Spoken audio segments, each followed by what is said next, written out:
Hello student, मैं राजकीय बालिका हाई स्कूल पुनिया महोबा से। अब आपको मैंने 2 भाग पढ़ा दिए हैं। तीसरे भाग में मेरा बचा हुआ पाठ को हम पूरा करेंगे, जो हमारा लास्ट टॉपिक बचा हुआ है। हमारा सेकंड चैप्टर चल रहा था, उसका नाम है आय व्यय और बचत। कक्षा 10 का आय व्यय और बचत में हमारा पारिवारिक आय हो चुका है, पारिवारिक व्यय हो चुका है।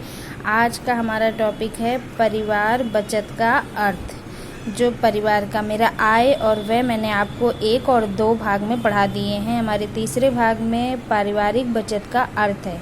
पारिवारिक बचत परिवार के सदस्यों की आवश्यकताओं की पूर्ति के 2 तत्व होते हैं, आय और व्यय, जो मैंने आपको बता दिए हैं। मनुष्य एक विवेकशील प्राणी है, अतः वह अपने वर्तमान के साथ साथ भविष्य के प्रति भी सचेत रहता है तथा भविष्य को सुरक्षित, उत्तम एवं सुखमय बनाने के लिए नियोजित प्रयास करता है। मनुष्य के इस भविष्य संबंधी नियोजन की प्रवृत्ति ने ही गृह अर्थव्यवस्था में बचत की अवधारणा को जन्म दिया है। पारिवारिक जीवन में बचत का विशेष स्थान एवं महत्व है। वर्तमान पारिवारिक आय में से परिवार की वर्तमान आवश्यकताओं की पूर्ति पर व्यय करने के उपरांत जो धनराशि बच जाती है, उसे ही पारिवारिक बचत कहा जाता है। ये मैंने आपको परिभाषा मतलब अर्थ आपको पढ़ के बताया। अब मैं आपको समझाती हूँ पारिवारिक बचत क्या है। पारिवारिक बचत हम उसे कहते हैं, पारिवारिक आय और व्यय। जब हम किसी भी कार्य को करने के बदले जो धनराशि प्राप्त करते हैं, उसे आय कहते हैं। उसमें से हम अपने संसाधनों की पूर्ति के लिए जो खर्च करते हैं, उसे व्यय कहते हैं। और जो आय और व्यय होने की है, उसे हम बचत कहते हैं। बचत हमारे जीवन को संतुलन बनाने के लिए बहुत ही जरूरी है।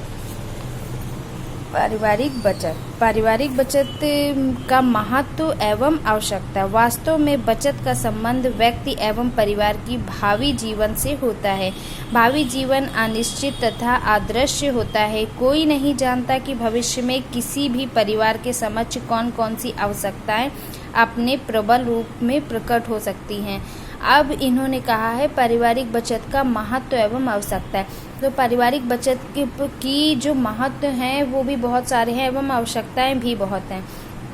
पारिवारिक बचत का महत्व, हमें कभी गंभीर दुर्घटना हो जाए, हमें कभी किसी चीज़ अपने संसाधन के लिए ज़रूरत पड़े, बचत के पैसे से ही हम अपने मनोरंजन का सामान, घर बनवाना, मोटर कार खरीदना, बच्चों को उच्च शिक्षा के लिए विदेश भेजना इत्यादि बहुत सारी जो चीज़ें हैं वो हम अपने पारिवारिक बचत, जो भी हम बचत करते हैं उसी में से हम ये सब चीज़ें पूरी करते हैं।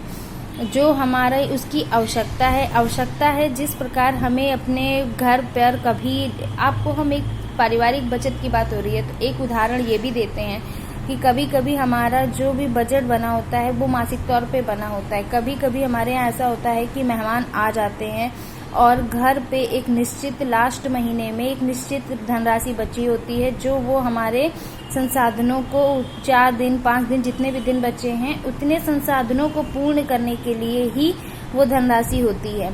तो जो भी हम आकस्मिक या अर्जेंट या फिर तुरंत कभी भी किसी चीज़ को तत्कालीन बोलते हैं, जिसको ज़रूरत पड़ती है, वो धनराशि हम बचत ही धनराशि का प्रयोग करके कर सकते हैं। अब हम आपको बताते हैं जैसे जो भी आवश्यकता है। नंबर 1 है भावी व्ययों में होने वाली वृद्धि की पूर्ति में सहायक। अब जो भी व्यय होने में मतलब जो भी एक्स्ट्रा हमारा खर्च होता है वो हमारे बचत के थ्रू पे ही होता है। नंबर 2 है पारिवारिक आय घट जाने में सहायक। अब जब पारिवारिक हमारी आय घट जाएगी तो जो हमारा पहले बचत किया हुआ व्यय है, बचत किया हुआ जो भी पैसा है उसी को हम व्यय करते हैं। फिर आवास सुविधा उपलब्ध कराने में सहायक होते हैं। बचत में पैसे में हम किराया देना, ये करना वो करना, इसी की आवश्यकता होती है। विभिन्न सुविधाएं उपलब्ध कराने में सहायक ये भी हमारा है कि हमको कभी कभी किसी चीज़ की ज़रूरत आरामदायक हो, कहीं जाना हो या रसोई के कुछ कार्यों को सरल, जैसे मिक्सी की ज़रूरत पड़ती है, वॉशिंग मशीन की ज़रूरत पड़ती है, कुछ भी मशीनों की जो भी हमारा बचत का धनराशि होती है उसी को जोड़कर हमारे पास जो इकट्ठा होती रहती है, ज़रूरत पड़ने पर हम उसी की सहायता लेते हैं। नंबर 5 है अवकाश काल के उपयोग में सहायक। अवकाश काल के उपयोग में सहायक ये होती है कि ग्रीष्म काल के समय में बच्चे को घुमाना फिराना, अच्छे अच्छे ढंग के कपड़े लेना, कहीं घूमना फिरना, धार्मिक प्रवृत्तियों धार्मिक स्थलों पर घूमना फिरना, ये इन सब में हमारा बचत का पैसा उपयोग होता है। नंबर 6 है सामाजिक प्रतिष्ठा में वृद्धि में सहायक। सामाजिक प्रतिष्ठा की वृद्धि में सहायक ये होता है कि हम अपना धन, अपना घर बनवा लेते हैं, उस धन से हम गाड़ी ले लेते हैं, कुछ भी चीज़ें हैं जो हम वो बचत के धन से बहुत कुछ बड़ी चीज़ें भी कर सकते हैं। और नंबर 7 है राष्ट्रीय योजना के संचालन में सहायक। राष्ट्रीय योजना के संचालन में सहायक का मतलब है कि हम उनसे राष्ट्रीय पत्र ले सकते हैं, कुछ अपना बैंक में जमा कर सकते हैं, बहुत सारी चीज़ें कर सकते हैं। तो ये हमारा हुआ पारिवारिक बचत के महत्व एवं आवश्यकता। भावी व्यय में होने वाली वृद्धि की पूर्ति में सहायक, परिवार आय घट जाने पर सहायता करता है, आवास सुविधा उपलब्ध कराने में सहायता करता है, विभिन्न सुविधा उपलब्ध कराने में सहायक है, अवकाश काल के उपयोग में सहायक है, सामाजिक प्रतिष्ठा की वृद्धि में सहायक है और राष्ट्रीय योजना के संचालन में सहायक है। थैंक यू क्लास, आपका लेसन खत्म हुआ।